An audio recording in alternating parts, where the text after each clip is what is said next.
Olá pessoal, seja muito bem-vindo a mais um programa Pão Diário Cast, aqui nos canais do Pão Diário, do YouTube, do Facebook e também na Rádio Web. O pessoal que está nos ouvindo aí agora, é sempre um prazer ter a sua audiência e termos aí um bate-papo super legal sobre algum tema relevante, sobre algo que pode ajudar a sua vida e ser bênção para você. Hoje nós vamos entrar na vida de um reformador, alguém que foi muito importante para a reforma, trouxe uma contribuição, e nós vamos aprender que a contribuição dele chegou até os nossos dias, na nossa vida na igreja, ele impactou gerações na época dele até chegar à nossa geração. E para falar sobre esse tema, nós temos hoje um convidado muito especial, Alexandre Amin, reverendo Alexandre Amin, ele é pastor lá da Igreja Presbiteriana de Castro, um apaixonado também por Calvino, pelo que eu vi, pelos bate-papos que nós tivemos. E nós queremos dar as boas-vindas ao Amin. Amin, é sempre um prazer recebê-lo aqui. E eu creio que vai ser muito legal esse bate-papo. Obrigado por aceitar aí o nosso convite. Joia, muito obrigado, Edilson. O prazer é todo meu. Esse realmente é um tema que mexe com o coração, é um tema muito importante para a igreja e eu estou muito feliz de poder participar com vocês desse bate-papo. Legal. Então, o pessoal que está entrando aí nas redes sociais, vai comentando se você conhece esse personagem que nós vamos falar, que é João Calvino. Se você já leu algo de Calvino, o que te chamou mais atenção? E enquanto isso, a gente vai começar aqui a conversar com a mim, fazer algumas perguntinhas para ele trazer um contexto, porque quando nós lemos um livro, a gente sempre traz algo daquele autor para a nossa vida, e ele faz parte da nossa vida, porque a gente sempre carrega algo dele, né? E Calvino, ele é um personagem muito interessante. Nós temos comentários aqui de um Teodoro Reza, que ele falou que Calvino é alguém fácil de difamar, mas alguém muito difícil de imitar. Muitas pessoas não conhecem sobre a vida de Calvino, quem foi ele, a contribuição, e às vezes conhecem somente alguns escritos, né? E a partir daí falam sobre ele. Mas hoje eu quero te convidar para conhecer um pouquinho de Calvino. E, Amin, vamos começar falando assim sobre desde a infância dele, os anos ali quando ele se converte, né? E chegar até a reforma lá, a Academia de Genebra. Eu creio que vai ser muito legal. Mas falando um pouquinho sobre a infância e juventude, o que você traz para nós aí das suas pesquisas sobre a vida de João Calvino? Legal. A vida de Calvino ela pode ser dividida pelo menos em duas etapas. Do seu nascimento, que foi em 1509, no dia 10 de julho de 1509, até 1536, é uma trajetória de descobrimento, de autoconhecimento, de conversão e de início de maturação. E de 1536 até sua morte, 1564, nós temos aí o pleno desenvolvimento dele como um reformador, como um pastor, como um escritor. Então, Calvino ele nasce em 10 de julho de 1509, na cidade de Noyon, na França, a próximo de 100 quilômetros de Paris. Era uma cidade que tinha uma catedral, tinha um bispo, não era uma cidade insignificante, era uma cidade importante na sua região. E Calvino nasce numa família, pai, mãe, alguns irmãos, mas a mãe de Calvino acaba falecendo quando ele tinha apenas 6 anos, e isso a gente pode imaginar que trouxe certos impactos para a sua vida, para a sua infância. E o pai de Calvino, essa é uma informação muito importante, o pai de Calvino trabalhava para o bispo da cidade. Isso faz com que, desde pequeno, Calvino tinha acesso ao clero, às pessoas ali da administração da igreja, e ele teve, por causa disso, acesso a uma boa educação.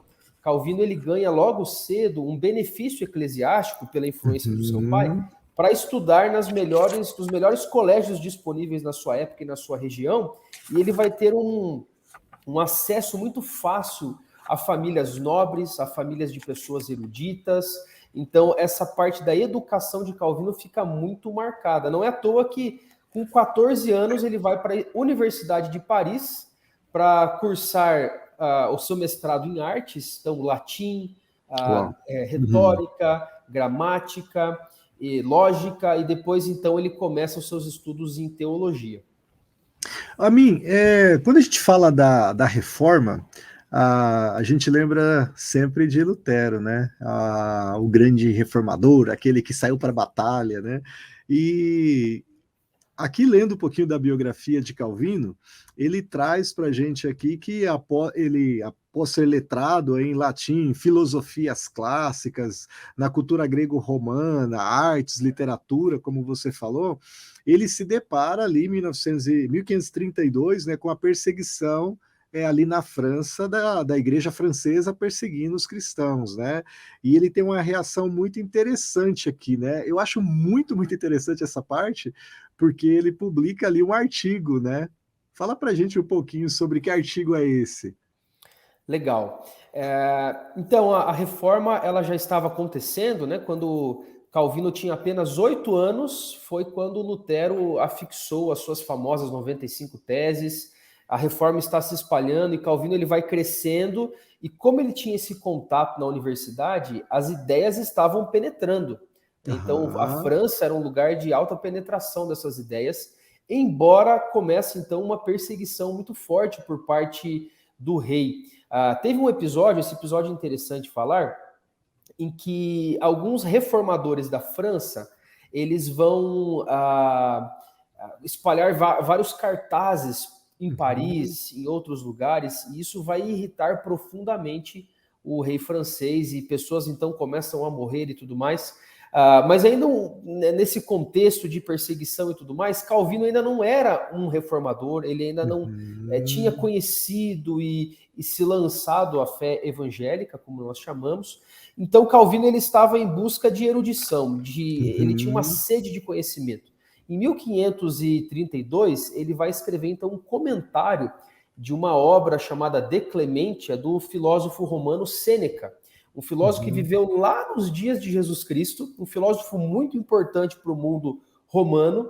E Calvino, como ele faz parte de um movimento chamado humanismo, que é um movimento de redescoberta do período clássico, dos grandes Uhum. autores gregos, romanos, da filosofia, dos escritos antigos, Calvino, como um intelectual, ele comenta essa obra, então é sua primeira publicação em 1532, e é uma obra que apelava, né, a obra original, ela era um apelo para Nero, para que ele fosse um pouco mais moderado, para que ele usasse a sua razão nas suas decisões.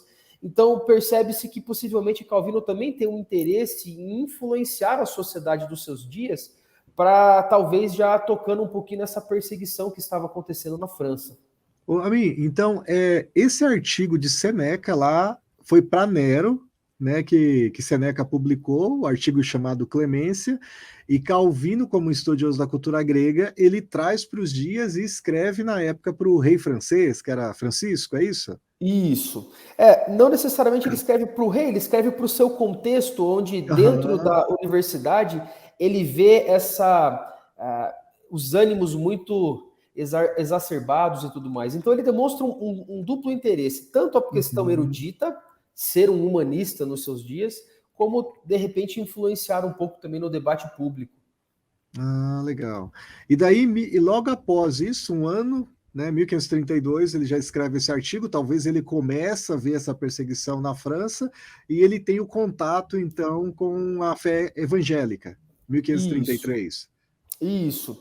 Calvino ele tinha tido já alguns mestres Hum. que eram adeptos da fé evangélica. Então, ele teve um professor de grego num dos lugares que ele estudou direito, que era conhecido por ser luterano. Ele também tinha um Aham. primo, o Olivetan, que era adepto da fé evangélica. Inclusive, o Olivetan vai traduzir a Bíblia para o francês. Essa é a primeira tradução dos originais para o francês e era um Aham. primo de Calvino. Ele tinha também um amigo chamado Nicolas Cop, que vai ser o reitor da Universidade de Paris e que era evangélico. Então, Calvino ele está cercado de pessoas e Uhum. também algo que a gente pode dizer é que ele tem um certo descontentamento muito por causa do seu pai. Em algum momento Uhum. ali, o pai de Calvino, que tinha incentivado ele a ir para a teologia, fala para Calvino ir para o direito. Alguns Aham. entendem que pode ser uma questão financeira, perceber que o direito, né, pode ter maiores perspectivas de futuro, Uhum. mas outros também entendem que é porque o pai de Calvino teve problemas com o clero Uhum. da sua região. Então ele viu coisas que não queria ter visto, ouviu coisas que não queria ter ouvido. Então Calvino tinha um descontentamento com as coisas, como as coisas estavam Uhum. acontecendo, e ao mesmo tempo cercado destes amigos que estavam descobrindo essas coisas, e ao mesmo tempo também recebendo estes escritos que vinham tanto de Lutero como de Zwingli, de outros lugares da Europa, estavam Uhum. chegando na França, e ele vai então descobrindo tudo isso, até que provavelmente ali em 1533 tem a conversão dele. Calvino fala muito pouco de si mesmo em todos os seus Uhum. escritos, mas no prefácio do seu comentário aos Salmos, ele vai Uhum. dizer que Deus subjugou a sua mente por uma conversão repentina. E então ele começou a se dedicar com mais ardor às coisas de Deus, à leitura da Escritura, à interpretação da Escritura, e deixou um pouco de lado os outros estudos. E o legal que Calvino sofre a influência do luteranismo, né? A questão da justificação pela graça, né? Mediante a fé em Jesus Cristo, né? Então, assim, quando a gente pensa em reforma, muitas vezes, né, a pessoa pensa assim, foi um ano, né? Que aconteceu, surgiu os reformadores, afixaram as teses tal, e daí houve a reforma. Mas, na verdade, foi um período super longo, né? A gente está falando lá de Lutero, começando junto com outros reformadores, enquanto Calvino tinha 8 aninhos de idade, agora Calvino já está lá com seus 30 anos, né? 20 e poucos anos, quase 30. A reforma continua e continua ainda depois de Calvino, né? Perfeito. A gente tem muito a data do 1517, que é Aham. apenas uma questão histórica. A gente precisa de uma data, de um marco, né? Mas a reforma ela já vinha sendo ventilada antes e ela continua aí até pelo menos 1648. Muitos dizem, né, que o período da reforma ele dura aí mais de 100 anos, um período de muita Uhum. transformação, muita descoberta. E na Europa são vários pontos onde ela está acontecendo. Na Alemanha ela acontece de um jeito, na Suíça de outro, na França de outro, na Inglaterra de outro. É um movimento muito amplo e que leva muito tempo para se desenvolver. É. E seguindo aqui a questão da escrita, né, entrando um pouco nisso, porque a gente falou de Lutero, que era aquele reformador que tinha aquela a coisa do relacional, de arrematar pessoas, né, seguidores, mas Calvino ele já não era esse estilo, né, ele era alguém mais introvertido, era um teólogo, um escritor, um erudito, ele vai para a escrita, né? Uhum. As personalidades são muito diferentes aí de Lutero e Calvino. Lutero, Aham, ele era mais afiado, ele era mais do combate, ele aham, era alguém mais expansivo, extrovertido. Já Calvino era mais tímido, ele mesmo reconhecia essa sua timidez, muito devido à sua criação, ao seu contexto, à sua cultura, e ele se dedicou muito às letras, aos textos, aos aham. livros. Não é à toa que ele publica muito, né? O número de volumes de Calvino é impressionante, né? São Uhum. milhares e milhares de páginas de comentários, obras, sermões, cartas, etc. Isso vai fazer dele um reformador diferente, né? Lutero teve o seu papel desbravador e Calvino Uhum. tem um papel muito importante na reforma como um consolidador, alguém que Consolidador. vai organizar a casa, né? Lutero Aham. conquista, Calvino, vamos dizer assim, ele organiza para que as coisas possam ser funcionais. Muito interessante como Deus trabalha, né, no seu corpo, né? Essa ideia de desbravador, sempre que você conquista, que você cresce, tem que ter depois uma boa administração, né? Uma organização, senão caem as ideias, né? Porque você Uhum. precisa sistematizar, né? E uma das obras mais conhecidas de Calvino, que inclusive foi publicado pela editora Fiel, eu tenho ela digital, impressa, eles lançaram uma edição, né, que de 500 e poucas páginas, 536, creio, que é aquela edição lá, a primeira dele, que é as Institutas, né? Que veio justamente para isso que você está falando, para sistematizar, né, a fé cristã, né? E aqui eu estava olhando que ela foi composta em 4 partes. Hoje a gente tem um único volume, é super legal, né? Mas ele traz ali os assuntos, né? A obra de Deus, Jesus Cristo, a obra da redenção. instruções sobre a vida cristã e a igreja em relação à sociedade e o Estado. Então, vem muito disso que você está falando, de organizar, como que a igreja se relaciona com o Estado, quem é a pessoa de Cristo, quem é a pessoa de Deus. Isso é muito interessante, porque até então era passado muito de boca a boca, né? Uhum. Exatamente. As Institutas vai ser aí a obra-prima de Calvino, o seu texto mais conhecido, e está até hoje entre os textos Uhum. mais importantes do mundo ocidental. É um texto que moldou a sociedade ocidental num grande sentido. E qual foi o propósito de Calvino? Ele escreve em 1536, ele publica a primeira edição, e o propósito dele era defender a fé evangélica que estava sendo caluniada, e queria mostrar que não é uma fé nova, não era uma Uhum. seita herética, mas era a fé cristã, bíblica, apostólica, que vem lá dos tempos, desde o Antigo Testamento, na verdade, passando por Jesus Cristo, que é a rocha da igreja, os apóstolos, toda a igreja antiga, medieval, até chegar naqueles dias. Não era uma novidade o que se estava ensinando, era a redescoberta daquilo que foi perdido. Então, as Uhum. institutas têm o propósito, então, de organizar a fé em temas, então, tratar de Deus Pai, Deus Filho, Deus Espírito, a igreja, a sociedade, o governo civil, o que a Bíblia fala sobre tudo isso, sobre a nossa salvação, sobre os mandamentos, sobre a vida de oração do cristão, e também ser um apelo. Ele vai dedicar a sua obra para o rei da França. Então, essa dedicatória, ela é fantástica. Uhum. Primeiro porque ele vai tratar o rei da França com muita cortesia, um rei que já estava perseguindo os cristãos e matando cristãos. Mas ele Uhum. trata com muita cortesia, fazendo um apelo para o rei colocar a mão na consciência e olhar que essa fé é a fé bíblica. E ela não deve ser perseguida, muito pelo contrário, ela deve ser crida, professada e vivida. Então ele apela, rei, leia este texto e veja Uhum. que nós não estamos trazendo nada novo, não estamos aqui querendo dividir igreja, nós estamos aqui querendo trazer o conteúdo bíblico da fé. E essa obra, ela vai ter várias edições. Então, Uhum. 1536 é a primeira edição, que inclusive a editora Fiel publicou essa primeira Uhum. edição. E eu recomendo, você quer conhecer Exato. Calvino, adquire essa obra. Perfeito. Ela tem, na sua primeira edição, 6 capítulos. E até Uhum. 1559, são aí 23 anos, ele vai expandir essa obra e ela vai ter aí mais de 80 capítulos na sua edição final, 4 volumes. Ele não mudou, ele apenas expandiu e trouxe ainda mais informações e contribuições.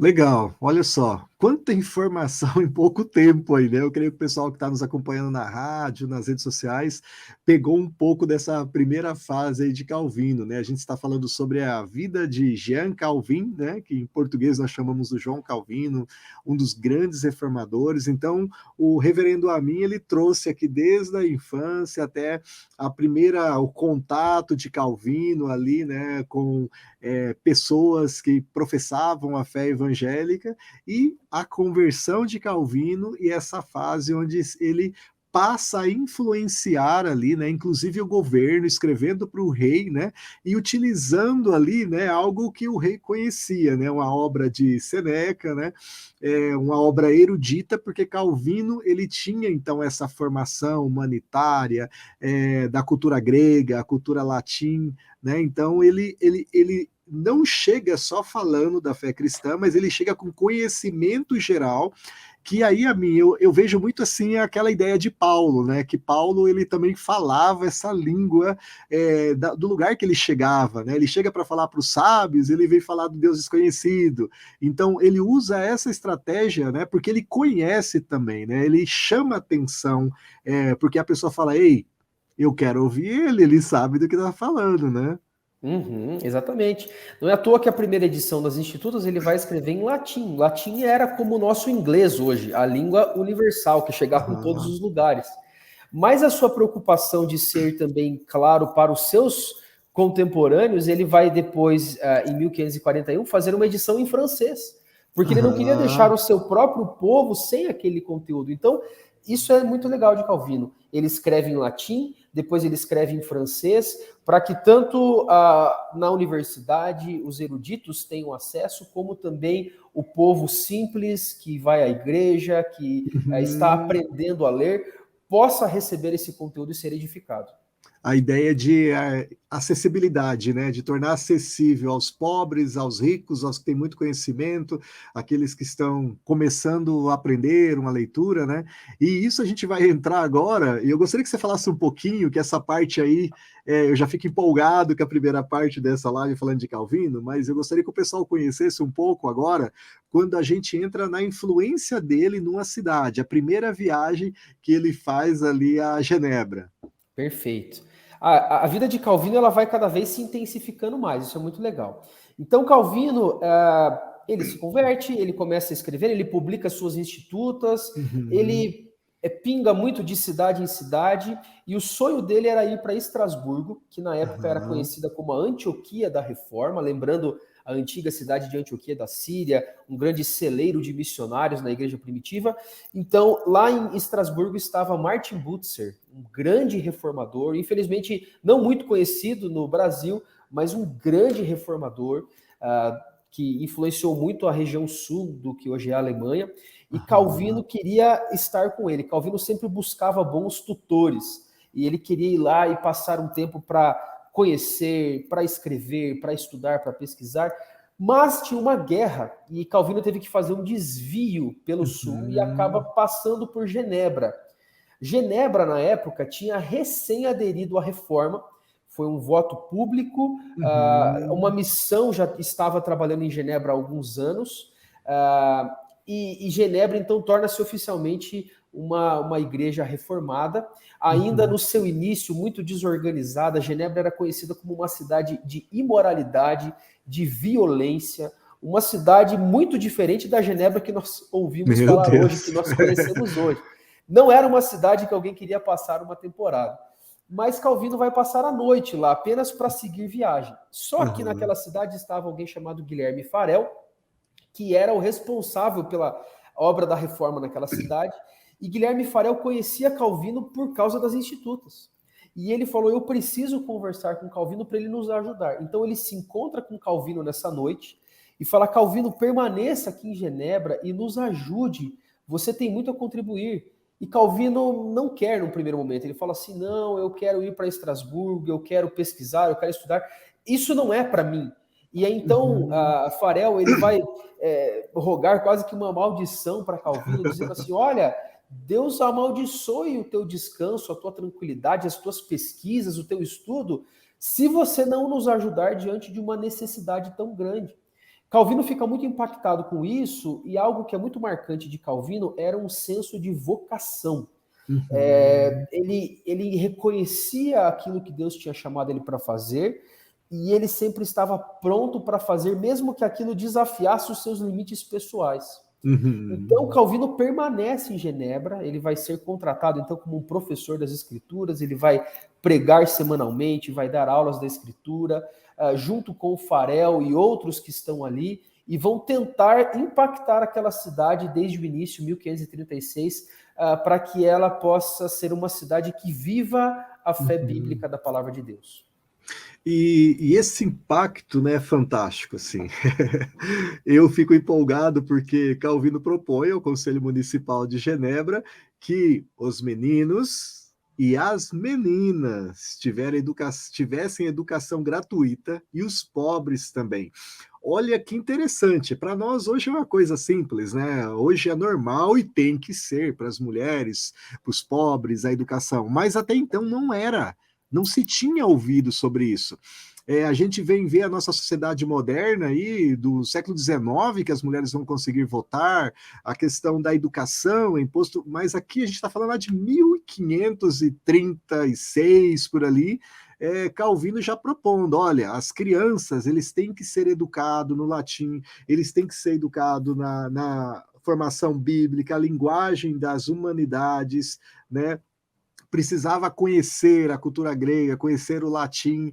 Então, e apesar dele ser esse professor de religião, ele está ali trabalhando para que a formação do ser humano fosse como um todo, né, Amin? Sim, essa é uma ênfase muito grande de Calvino, da Reforma em geral, mas de Calvino em especial, que é a formação do ser humano integral como imagem e semelhança de Deus. Isso é muito interessante. Calvino, ele entendia que a criação de Deus é boa, embora ela foi manchada pelo pecado, mas ela é originalmente boa e ela preserva muitas coisas boas. Outra coisa é que o ser humano ele foi criado à imagem de Deus, então ele tem uma dignidade inerente, embora seja um pecador, e é por meio do conhecimento que nós vamos conseguir ensinar tanto sobre o Evangelho, Jesus Cristo, a salvação, como também fazer com que o ser humano viva de uma forma mais digna neste mundo que Deus criou. Então ele olhava para o ser humano integral. Por isso que Uhum. ele vai influenciar muito a questão das crianças, meninos, meninas, para que eles aprendam a ler, a escrever, a se expressar, a pensar, para que possam fazer parte do plano de Deus também e serem bons cidadãos.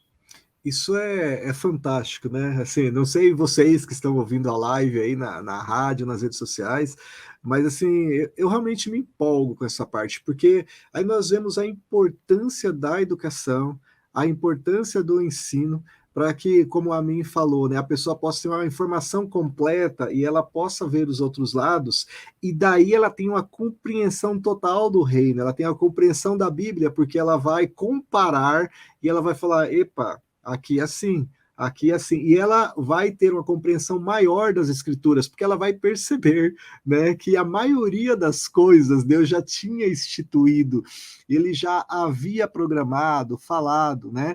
Porque Deus conhece todas as coisas, né? Agora, voltando para a vida de Calvino em Genebra, ele fica apenas 2 anos ali e depois finalmente ele consegue ir para a Alemanha, né? Isso, Calvino fica de 1536 a 1538, só que Calvino, talvez ainda um pouco de imaturidade, ele quer avançar as coisas muito rápido. Então, ele vê a situação da igreja, a situação da cidade, e ele quer várias mudanças. Entre elas, ele buscava uma pureza moral da igreja, e isso vai levantar oposição. Aham. Então, pessoas de poder vão se opor a Calvino, e em 1538 ele é expulso, ele e Farel são expulsos de Genebra, eles recebem ali 2 dias, algo nesse sentido, para sair, e Calvino então retoma a sua viagem, ele vai para Estrasburgo, onde ele queria ter ido de começo, e lá em Estrasburgo ele vai então encontrar Martin Butzer, ele vai pastorear uma congregação de refugiados franceses que estão ali naquela cidade, ele vai se casar, né, com uma viúva de um anabatista, e ali ele vai ter os melhores anos da sua vida, aqueles 3 anos que ele passa em Estrasburgo. Ele vai escrever comentários, ele vai Uhum. escrever novas edições das Institutas, ele vai pastorear, ele vai aprender, ele vai ser tutoriado por Martin Butzer também. São anos incríveis. Até que em Genebra as coisas pioram terrivelmente. E aí as pessoas de Genebra começam a perceber, não deveríamos ter mandado Calvino embora. E começam a enviar muitas cartas para Calvino, volte, venha nos ajudar. E Calvino escreve, nós temos acesso a essas cartas, naquela época, que ele não queria voltar para Genebra. Era o último lugar do Foi mundo, muito porque machucado, né? exatamente, ele foi muito ferido, muito machucado, a oposição era muito forte. Só que aí entra aquilo que eu já disse do senso de missão. Então, ele não tinha como negar aquilo que Deus estava chamando ele para fazer. Então, em 1541, depois de 3 anos, ele aceita retornar para Genebra, ele coloca algumas condições, né, de que ele seja ouvido em certos assuntos, e então, em 1541, ele entra novamente em Genebra para nunca mais sair, e aí ele ficará ali Uhum. como pastor daquela cidade até a sua morte. Que interessante, né? É muito interessante a vida de Calvino. Uma vez eu vi um comentário de alguém falando que Calvino era alguém introvertido, né? Tanto que ele ia muito para as escrituras, né? E lembra um pouco John Bunyan, né? John Bunyan também um dos puritanos que tentaram calar ele, prendendo ele numa cela, né? E nessa cela ele escreve o Peregrino, o Progresso do Peregrino, né? E que chegou aí a estamos há 340 anos e é um dos top 5 livros mais vendidos do mundo, né? A sociedade tenta calar ele, mas coloca numa cela, mas nessa cela Deus dá algo infinitivamente maior que vai impactar gerações futuras. E Calvino ele tem um pouco disso, né? Porque ele tá lá nessa prisão, né? Calvino é antes ainda de Bunyan, né? Mas ele tá lá nessa prisão. Calvino está lá em Genebra, de repente é deportado. Pensa você ser deportado no país, tem 24, 48 horas para cair fora. E daí essa sociedade perceber, poxa, tava melhor com ele, né? Ainda mais que você comentou aqui que Genebra era um lugarzinho que ninguém queria ir, né? Possivelmente nesses 2 anos teve uma melhora muito grande, né? Que eles conseguiram a própria sociedade perceber que precisavam a volta de Calvino, né? E daí Calvino então volta definitivamente em 41, né? A convite ele acaba cedendo, como você diz. E daí tem uma coisa bem interessante. Eu quero fazer uma pergunta para o pessoal que está aí vendo essa live. Na tua igreja tem diácono? Tem presbítero? Tem pastores? Mas você sabia que nem sempre foi assim? Essa organização da igreja, você sabe quem organizou? Eu vou perguntar para o Amin, ele vai te falar quem organizou isso da igreja. Fala para gente, Amin. Joia. Calvino tem uma influência muito grande.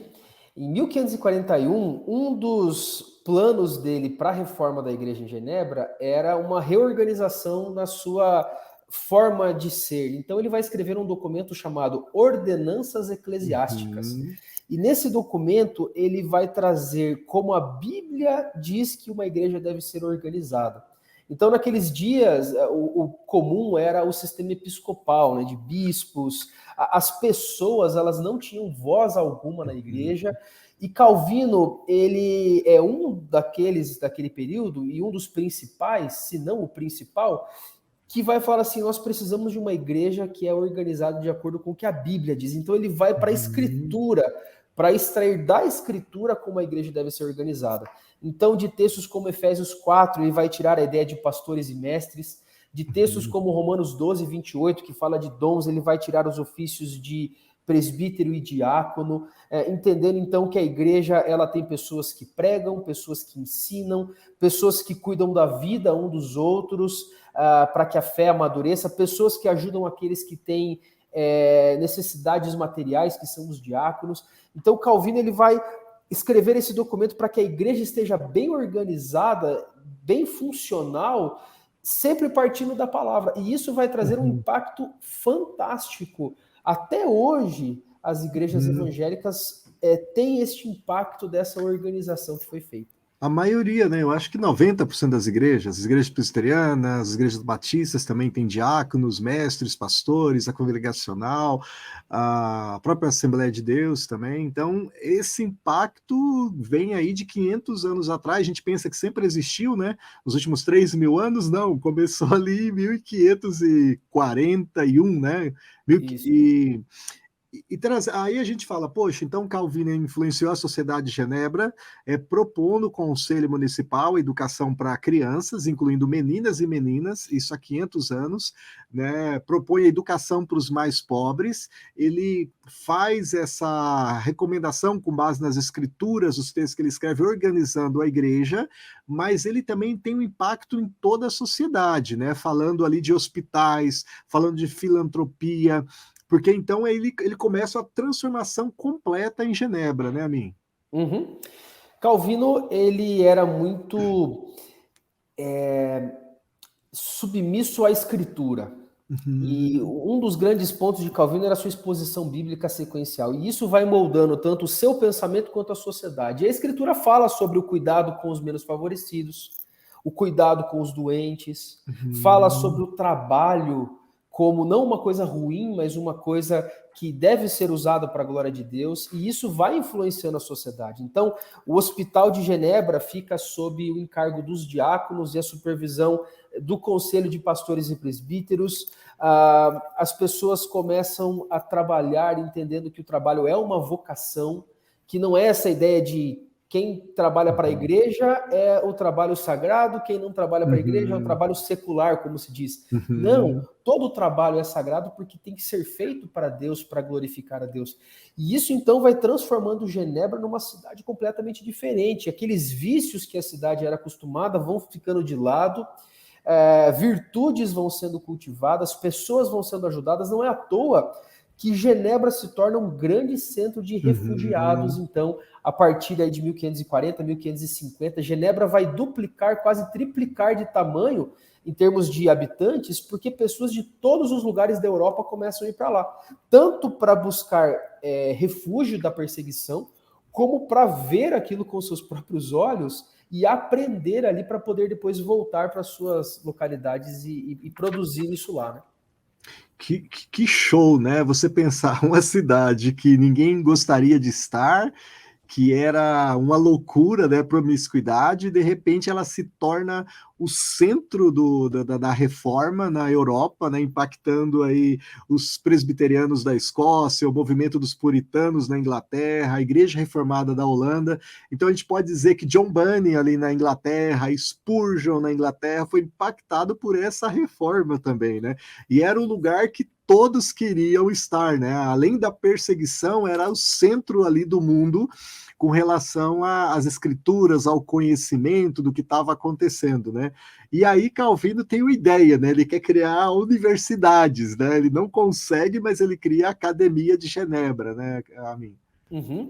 Ele tinha muito essa ênfase, como a gente já disse, da educação, da instrução, do ser humano integral, e ele então começa, né, com vários projetos, até que em 1559 é inaugurada a Academia de Genebra, que vai ficar sob a direção de Teodoro Beza, que era ali o discípulo de Uhum. Calvino e sucessor de Calvino.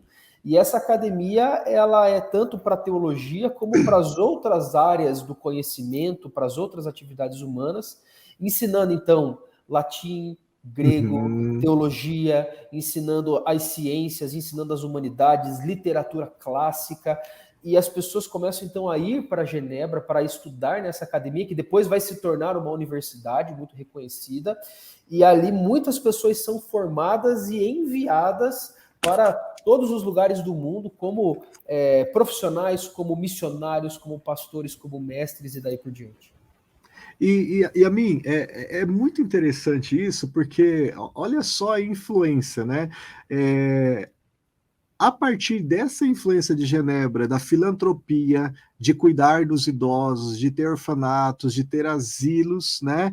Os cristãos de até hoje, as principais igrejas hoje, as igrejas Assembleia, Batista, Presbiteriana, Metodista, né? Todas seguiram essa linha, né, de ter universidades, ter hospitais.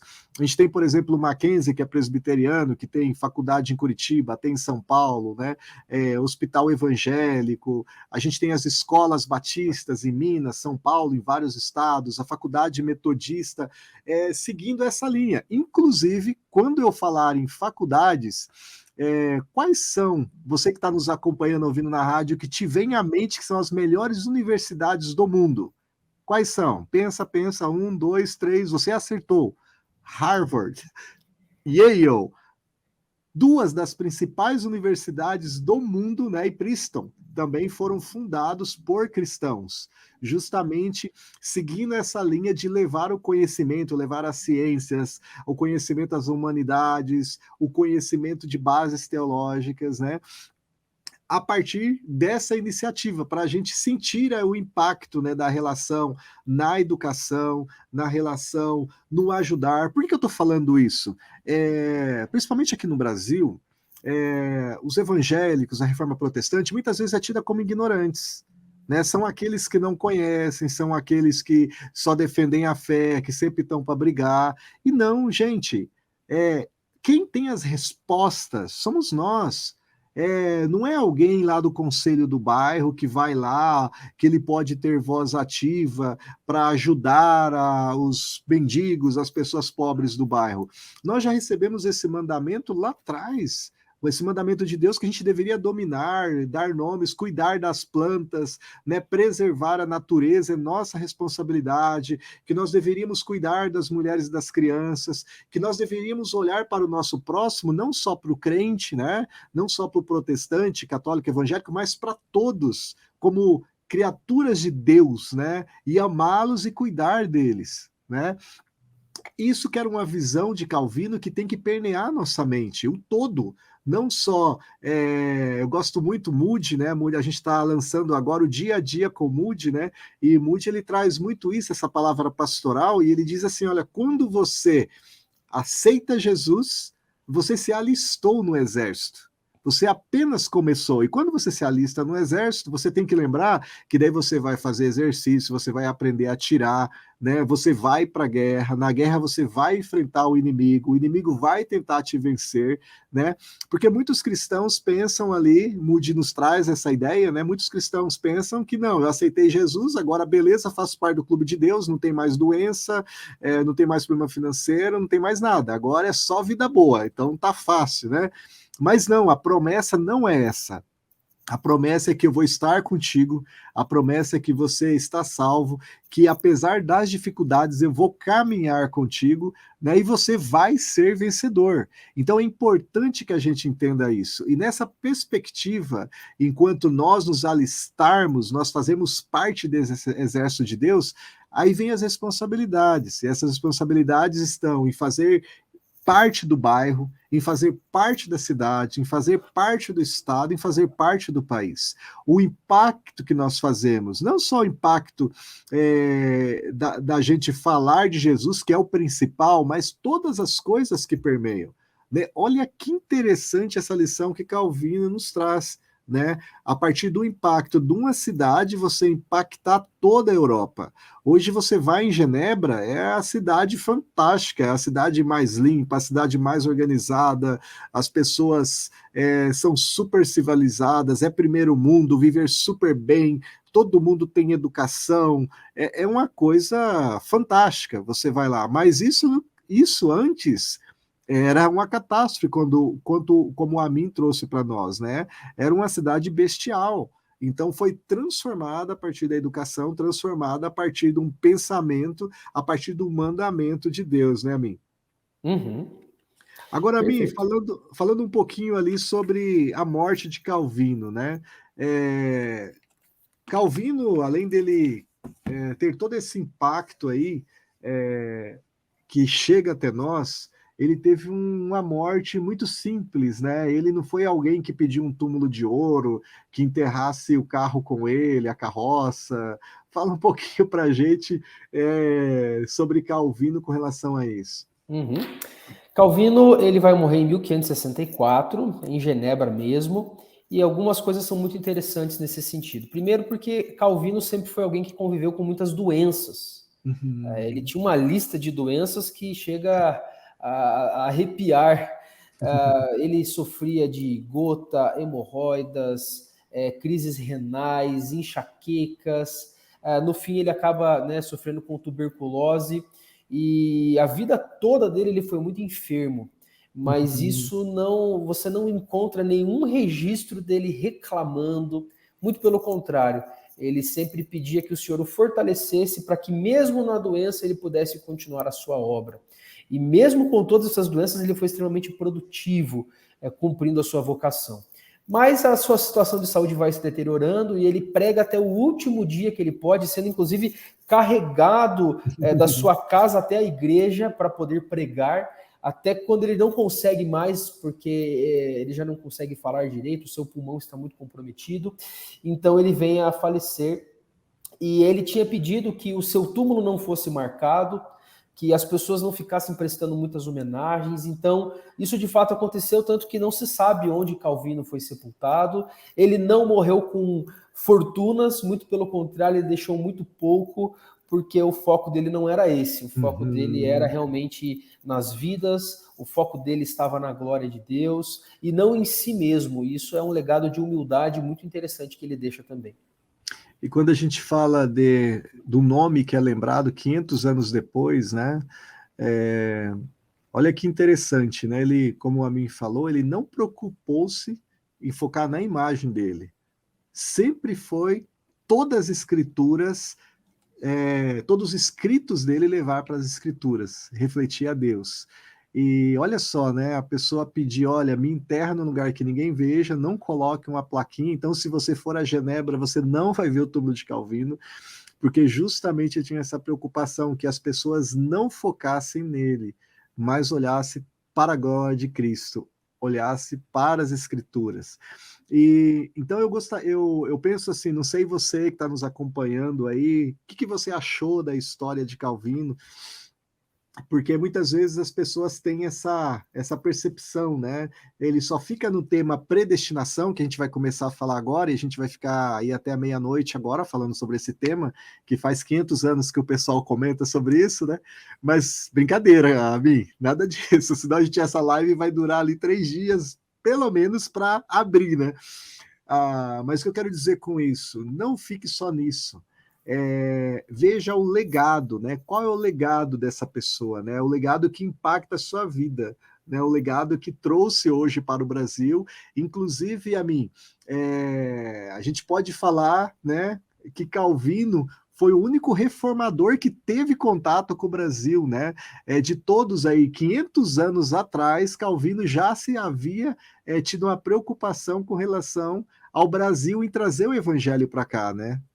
Algo interessante de Calvino é que muitas pessoas têm um preconceito com ele é uma das figuras mais incompreendidas, porque focam muito só na questão da predestinação, que é uma doutrina que as pessoas têm dificuldade de conversar, de entender, mas a gente tem que entender que Calvino é muito mais do que isso. Calvino não foi só um erudito, Calvino foi um pastor, Calvino foi um amigo, Calvino foi uma pessoa extremamente preocupada com o desenvolvimento humano, com a glória de Deus entre as pessoas, com a palavra de Deus reinando, tanto que ele escreve cartas para reis, para nobres, para pessoas diversas, preocupado com a reforma na Inglaterra, na Polônia, na Hungria, nos estados da Alemanha, etc., inclusive com o Brasil. Então, esse episódio ele é muito interessante, muito curioso, porque a França inicia em 1550, uma expedição ao Brasil e vai se estabelecer numa pequena ilha ali na Baía de Guanabara. Lembrando, né, o Brasil tinha sido encontrado por portugueses, estava sendo colonizado por portugueses em 1500. Então, pouco tempo depois, os franceses chegam, se estabelecem. Como igreja e Estado era uma coisa muito unida, o líder dessa expedição manda cartas para Calvino, pedindo que Calvino enviasse pessoas para se estabelecer nessa nova colônia e pudessem, então, praticar a fé, ensinar a fé, que a igreja pudesse se desenvolver ali. E Calvino vai atender esse pedido. Ele vai enviar 2 ministros, o Pierre Richier e Guilherme Chartier, são 2 ministros que são formados muito próximos de Calvino, que são impactados por Calvino, e mais um grupo de cristãos que eram chamados de huguenotes, que eram os protestantes franceses muito ligados ao movimento de Genebra, e vão então com um navio para a Baía de Guanabara se estabelecer lá, e aí nós vamos ter, olha só que curioso, o primeiro culto protestante das Américas acontece no Brasil.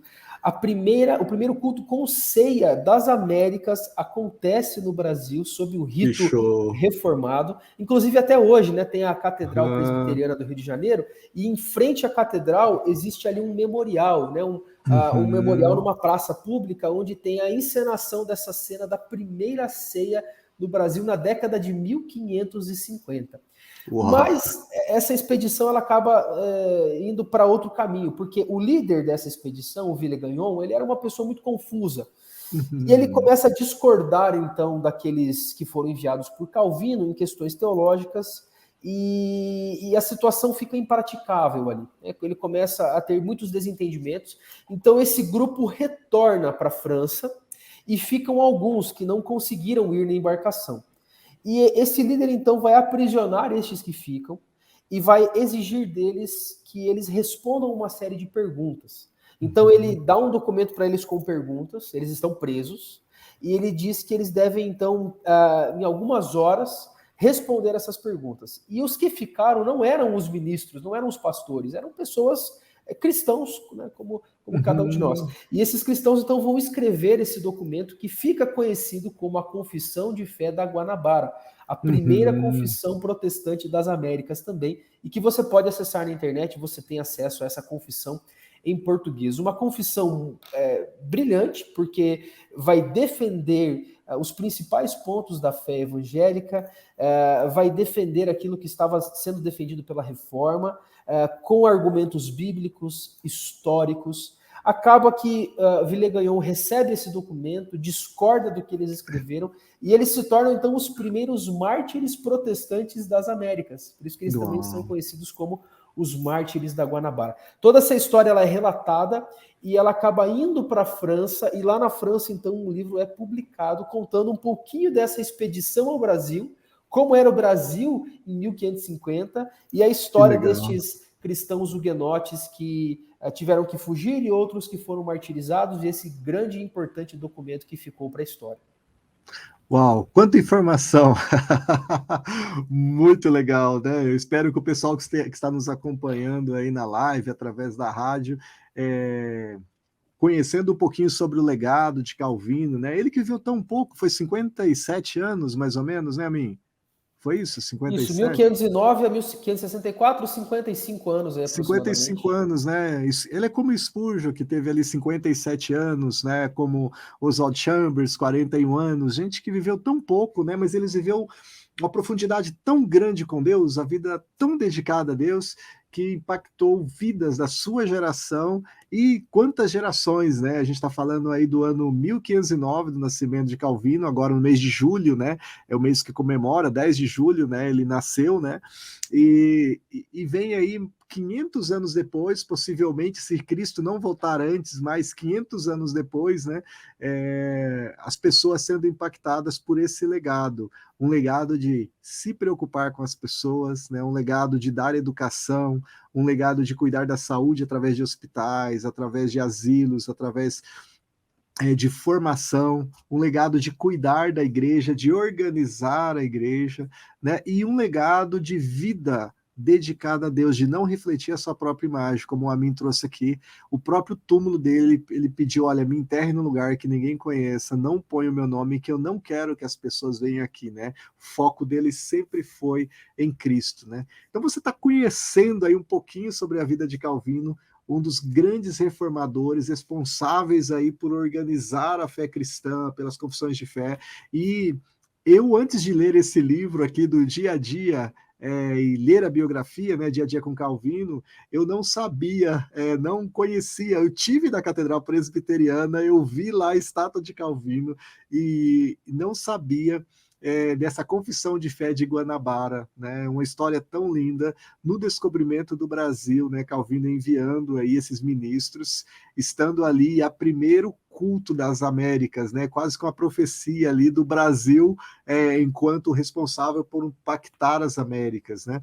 Por ser o missionário das Américas, por levar o amor de Deus, né? O primeiro culto ali dedicado, com certeza, a orar, consagrando essa terra ao Senhor, né?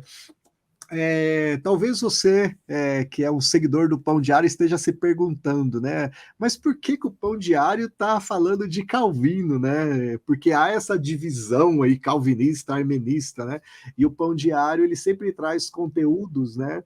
Para abençoar a vida das pessoas. Então nós temos ali outros livros, né? Dia a Dia com Tozer, que era armenista. A gente tem o próprio Moody, outros, né? E outros que nós não deveríamos dividir eles como calvinistas e armenistas, né, porque isso é uma bobeira, né, nós deveríamos conhecer o que eles escreveram, pelo que eles deixaram esse legado, e o Pão Diário publicou essa edição aqui do Dia a Dia com Calvino. O que é essa edição? É uma edição devocional, onde uma editora chamada Hendrickson, uma editora muito grande, com mestres e doutores nos Estados Unidos, eles compilaram textos de Calvino e fizeram um devocional de 365 dias para que as pessoas pudessem ter esse contato com os escritos de Calvino. Você vai ver que ele é muito, mas muito diferente dos textos do Pão Diário ou de qualquer outro escritor que escreve nos nossos dias. Porque o escritor de hoje, ele vai escrever sobre a nossa realidade de hoje. O Calvino, ele vai estar falando sobre a fé cristã. Você vai ver muito desse legado dele presente nessa edição, falando sobre o viver com Cristo, sobre o morrer por Cristo, porque era a realidade que eles estavam vivendo e que o Amin trouxe aqui. A gente está falando da época ali da igreja perseguindo, estava sendo organizado, estavam os reis envolvidos, né? assim, sem muitos ajudando a perseguir essa nova fé cristã, porque era tido como uma seita, né? Então você vai notar que existe ali toda uma situação que é colocada nesses textos. Nós fizemos duas edições, uma edição essa daqui, que é uma edição de couro, você vai notar aqui que ela tem as bordas aqui, parecido com Bíblia, fitilho, um acabamento super legal, e essa edição aqui também, que é o mesmo miolo, é igual, o que difere aqui é a capa dele, que é a capa dura. Então, mais um devocional que você tem disponível para você ler aí durante todo o ano, você conhecer um pouco desses escritos, você mergulhar ali do que Calvino escreveu, né? A mim, você já tem essa edição, né? Quando saiu, você já comprou, né? A gente nem precisou mandar para você. Como é que você já começou a ler? Você gostou? Como é que foi aí o seu contato com o dia a dia com Calvino? Legal, é verdade. Quando eu soube que tinha sido lançada essa edição, eu já fui correndo para adquirir o meu, pelo meu interesse, né, em João Calvino. Na verdade, outros também, como o dos pais da igreja ou dos puritanos ingleses, né, são interesses. Jonathan Edwards, Spurgeon eu já tinha, então corri para adquirir. E realmente é muito legal, porque a edição que é feita, você tem uma leitura curta para o dia, uma página e pouquinho, e trazendo ali os comentários, né? Pelo que eu percebi ali, muito do material do devocional ele é tirado tanto dos comentários como alguns trechos das institutas. Então você tem partes em que Calvino vai comentar os 10 mandamentos. Então cada dia você tem um pouquinho ali sobre um dos mandamentos, ele vai comentar sobre a oração do Senhor, a oração do Pai Nosso, e sobre vários outros textos. E o impressionante de Calvino era a sua profundidade de olhar para o texto da Escritura, a sua forma de levar a Cristo. Então, Calvino ele olhava para o texto tanto do Antigo Testamento e buscava a ponte, onde que isso chegava em Jesus Cristo e como isso impacta a nossa vida e transforma a nossa vida. Então, é uma leitura que eu recomendo muito, né, que todos adquiram e leiam, certamente será muito edificante para a sua vida. Que legal, que bom que você gostou, né? Você que é um conhecedor e pesquisador de Calvino, me alegro muito que você tenha gostado. Pessoal, e nós temos um presente para você. Se você for lá no pãodiario.org e clicar lá na área de podcast ou de planos de leitura, você vai ter 7 meditações lá de Calvino, né, em planos de leitura para você ler. Ou se você quer ouvir os nossos radialistas aqui, eles gravaram ali o áudio desses textos também está lá em podcast. Se você não tem ainda o aplicativo do Pão Diário, você tem que baixar, gente, é muito legal. Você vai ter o Pão Diário para você ler, mas você vai ter diversos planos de leitura e podcasts. Você vai ter podcasts de Billy Graham, de Corey ten Boom, de Oswald Chambers, de Jonathan Edwards, de Calvino agora, do Pais da Igreja. Então você vai ter vários podcasts que a gente tira esses planos de 7 dias e você vai conseguir perceber a diferença deles, mesmo porque eles têm uma variação ali de muitos anos. Os Pais da Igreja, por exemplo, nós temos lá Clemente de Roma, Agostinho, então cristãos ali do 2º século, né? Aí você vai ter agora Calvino, que ali do século XVI, você tem século XVII, século XIX, século XX. O desse ano que a gente está lançando agora em agosto, dia a dia com Moody, já do século XX também. Então é um passeio aí por 2000 anos de história, por esses grandes homens e mulheres que impactaram a fé cristã. E você vai ter acesso ali a pequenas partes, você pode ouvir ou pode ler esses planos de leitura e depois escolher qual você vai querer adquirir para ler no ano todo aí, né? E lembrando que devocional, ele é um guia de leitura para você ler junto com a Bíblia. Então você pode começar a ler a qualquer período. Você começa a ler agora em julho e você termina em julho do ano que vem, você começa a ler em setembro, termina em setembro do ano que vem. Claro que, a mim, tem os apressadinhos aí, por exemplo, quando chegou aqui para mim o dia a dia comum, eu já li os primeiros 30 dias, eu não consigo, né? Tipo assim, eu começo a ler, e nossa, eu quero mais, porque é muito gostoso a gente ser alimentado, uma alimentação muito saudável, né? Quando a gente fala de alimentação, a gente tem essa preocupação nos nossos dias de se alimentar com a carne menos gordurosa, apesar que uma costela é maravilhosa, né, Mi? Mas um filé mignon, uma carne assim, né? Uma carne branca, um peixinho, de ter uma salada, né? Tem um feijão com ferro, tal, e a gente alimenta o corpo, a gente cuida, né, do corpo. Mas tão importante quanto alimentar o corpo físico é a gente alimentar a nossa alma. E a gente tem que ter essa preocupação e alimentar com conteúdo que vai edificar, conteúdo que te... Pensa assim, o escritor, ele trabalha 20, 30 anos, né? Ele tem uma experiência, ele escreve teses, e de repente ele consegue reunir, compilar num livro aquele texto, e daí chega para você. E você vai ler aquilo e você vai ter uma partezinha de cada um, né? Ela é muito legal ver o Amin falando, né? O Amin que tem uma base muito forte aí, reformada, que lê muito aí, tenho certeza, Pink, Calvino, todos esses grandes homens, e ele é um pouquinho de cada um. Você que está nos ouvindo hoje, que participou com a gente da live, já se torna um pouquinho de cada um, né?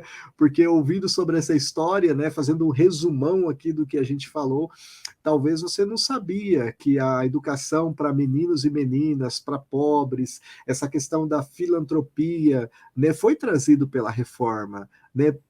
Pelo cuidar dos outros, né? Talvez você não sabia que a instituição da igreja, né, esse modelo que a gente conhece com pastores, mestres, presbíteros e diáconos, foi trazido ali por um grande reformador, que foi Calvino.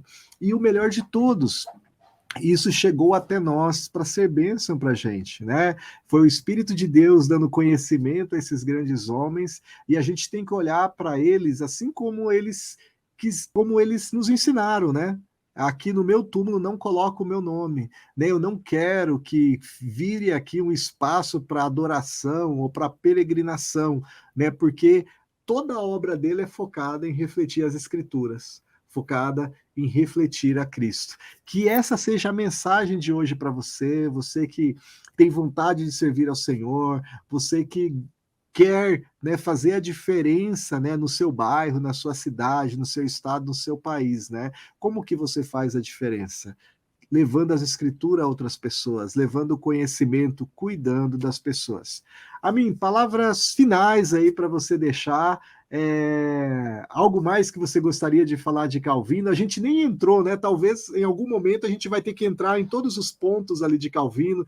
A gente fazer uma live de 5 horas ali sobre predestinação, sobre outros temas, né? Aí eu acho que o pessoal vai entrar aqui, o debate vai ferver, né?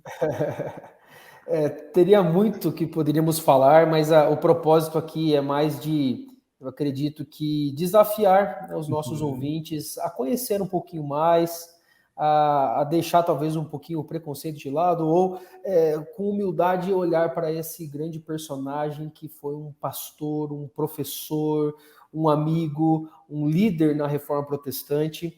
Então, há algumas coisas que me marcam da vida de Calvino, como a gente já falou, mas só pontuando agora, né, para finalizar, o seu senso de vocação, de chamado de Deus, e tendo essa vocação, utilizar todos os recursos, toda a sua mente, seu coração, as suas forças físicas, para cumprir tudo para que o nome de Deus seja glorificado. Então, esse senso de vocação. Outro ponto de Calvino é a sua visão de um Deus grandioso, majestoso, aquela expressão da reforma, só lhe deu glória, glória somente a Deus, ela se reflete muito na vida de Calvino. Calvino tinha como preocupação principal glorificar a Deus em tudo, e tudo o que ele fez foi tendo Deus em primeiro lugar, como diz o resumo dos mandamentos, amar a Deus de todo o coração, entendimento, força e alma. Outro ponto que me marca de Calvino era o seu comprometimento com a Escritura Sagrada. Ele era alguém que entendia que a Escritura Sagrada é o nosso norte, é a nossa bússola, é o que vai nos orientar na caminhada. Não tanto a cultura que nos cerca, mas a Escritura moldando essa cultura e não a cultura moldando a Escritura. E o último ponto que eu quero deixar aqui, que me marca olhando para a vida de Calvino, é como Deus age na sua providência. Eu não tenho outra expressão para definir a vida de Calvino e de tantos outros, mas como a nossa aqui é sobre Calvino, do que providência. Como Deus separou, preparou, formou, direcionou, cuidou de cada aspecto, levou ele para aqui, levou ele para lá, e toda a vida de Calvino reflete isso. Deus utilizando homens, mulheres, pessoas comuns. Ele não era um santo extraordinário, ele não era uma pessoa, ele era um pecador como todos nós, alguém que simplesmente se humilhou diante de Cristo, creu em Cristo de todo o seu coração e se colocou à disposição para ser usado. E a providência de Deus, então, o levou para essa grande obra e que impacta o mundo ocidental, impacta a igreja cristã até os nossos dias. E certamente nós temos que tomar esse bastão, para usar o exemplo da corrida, né, de aquela corrida de bastão, um passa o bastão para o outro. Ele correu a corrida dele, como disse o apóstolo Paulo, e o bastão agora está na nossa mão. Agora cabe a nós, com muita humildade, aprender destes homens do passado e então nos submetermos a Cristo e fazermos a obra que Ele tem para nós, para impactar também a nossa sociedade, ver o que precisa no nosso bairro, na nossa cidade, na nossa igreja, na nossa família, como que nós podemos ser usados por Deus para que Ele seja glorificado e as pessoas sejam abençoadas. Uau, boa dica aí, Amin. O bastão está na nossa mão agora, né? E como é que a gente vai passar ele para gerações futuras, né? Qual vai ser a nossa contribuição? Pessoal, se você quer, nessa corrida que o Amin propôs aí, fazer um bom resultado, né? Você quer correr ali, né, e vencer essa batalha, eu quero te dar uma dica. Na próxima semana, a gente vai ter uma live aqui na quinta-feira, junto com a outra apresentadora, a Lana, e ela vai trazer para a gente aqui os hábitos saudáveis para um crescimento espiritual. Então, assim, você busca hábitos saudáveis para o seu dia a dia na saúde, comer aquela saladinha de tomate, um pouquinho de carne, proteína, ferro. A Lana vai trazer essa dica para a gente, mas como ela é jornalista e não nutricionista, ela vai trazer aqui essas dicas espirituais para você. É uma live muito, muito legal. Você vai sair cheio de ideias para você já colocar em prática na sexta-feira, no final de semana. Então, eu espero que você venha participar. Curta lá o canal do Pão Diário, ative o sininho para você ser notificado, para você não perder essas dicas, né? E para que você seja abençoado aí e você possa crescer em conhecimento, crescer em graça, diante de Deus e diante dos homens. Amin, foi um prazer falar contigo. Eu espero que a gente possa fazer muitas outras lives juntos, né? Outros debates, trazer aqui um pouco de informação de outros homens de fé, de legado, das escrituras, para abençoar a vida aí do pessoal que está em busca de conhecimento, em busca de Cristo, em busca de aprender, né, aqui com a gente, contigo também. E um abraço aí para o pessoal da Igreja Presbiteriana de Castro, o pessoal que não conhece Castro, é uma das cidades mais antigas aqui do Paraná, fica aqui indo para o norte do Paraná, né, próximo a Curitiba, dá umas 2 horas, né, Min? Isso. Dá umas 2 horas. Então, quando você estiver passando por lá, procure lá na internet, Igreja Presbiteriana de Castro, vê ali, né? Eu creio que também o Amin deve estar publicando algumas coisas ali, não sei se no canal da igreja ou no canal próprio dele. Vocês têm um canal lá, um site ou Facebook, ou Instagram, que você poderia deixar para o pessoal que quer também assistir alguns cultos online? Isso, temos sim, temos o Instagram, o Facebook, a gente está com alguns projetos para publicar com mais frequência, e o nosso YouTube, todos eles procura Igreja Presbiteriana de Castro. No YouTube nós temos aí todos os nossos estudos, cultos, escola dominical, tudo está ali gravado e à disposição daqueles que quiserem acompanhar. E eu tenho alguns planos aí de mais para frente, de repente, ter um canal aí para falar sobre alguns personagens da história da igreja, algumas questões assim nesse sentido. E quando for lançar, nos avisa para a gente lançar aqui no canal do Pão Diário também, né? Vai ser muito legal aí ter mais conhecimento aí na internet para que mais alimentos saudáveis à mesa, né? Nós somos ali cozinheiros, né? Vamos colocar esse alimento da mesa aí para que os nossos irmãos possam crescer aí em conhecimento e sabedoria.